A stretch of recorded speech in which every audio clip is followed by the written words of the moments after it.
La droite au pouvoir, on a eu une info aujourd'hui qui est tombée, Gauthier Lebret, Oui.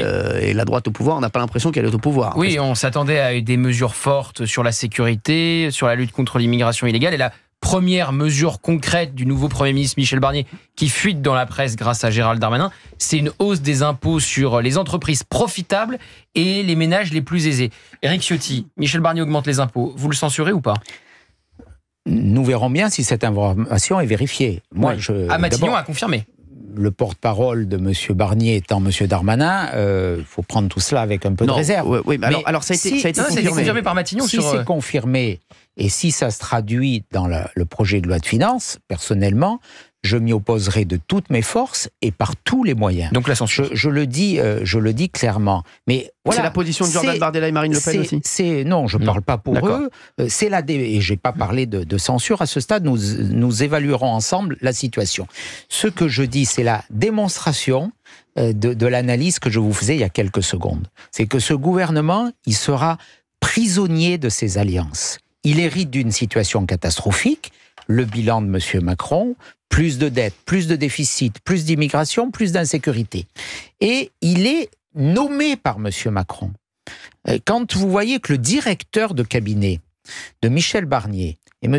Fournel, qui était le directeur de cabinet de Bruno Le Maire, l'homme des 1 000 milliards d'euros de dettes supplémentaires, l'homme de la dette, l'homme des déficits, et que ce M. Fournel, qui est sans doute un fonctionnaire respectable, que je connais par ailleurs, et l'intime de M. Collère, le secrétaire général de l'Élysée. Ça veut dire quoi ? Ça veut dire que M. Macron a nommé le directeur de cabinet de M. Barnier, et qui est un homme beaucoup plus important que n'importe quel ministre. La réalité, elle est là. Il sera inconnu du grand public, mais dans une équipe gouvernementale, le pivot de l'organisation de cette équipe gouvernementale, du gouvernement, c'est le directeur de cabinet du Premier ministre. Eh bien, le directeur de cabinet du Premier ministre, il a été nommé, désigné, en tout cas, en catimini, par M. Macron.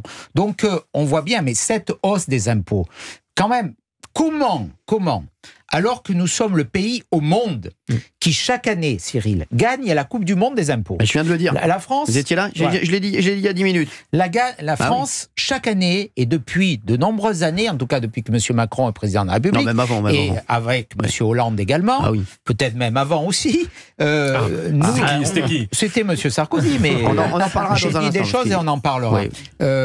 Systématiquement, on a les prélèvements obligatoires les plus hauts. 46% de notre richesse nationale, même 48% selon Eurostat. Ça veut dire que la moitié de ce qu'on produit est prélevé par des impôts.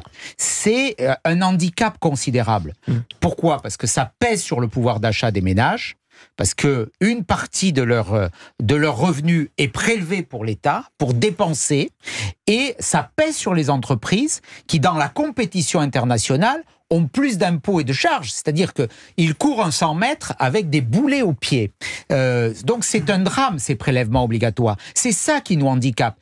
Et on a parallèlement, et c'est totalement lié, les dépenses publiques les plus élevées. La logique voudrait, surtout quand on est de droite, de dire on s'attaque aux dépenses publiques, on réforme l'État. Il y a un récent rapport du gouverneur de la Banque de France qui dit on peut faire 80 milliards d'euros d'économies si on administre mieux le pays. On peut réformer les collectivités locales. Il y a plein de bazars qui servent à rien, des agences, des machins. Pourquoi ils ne le font pas, les autres ?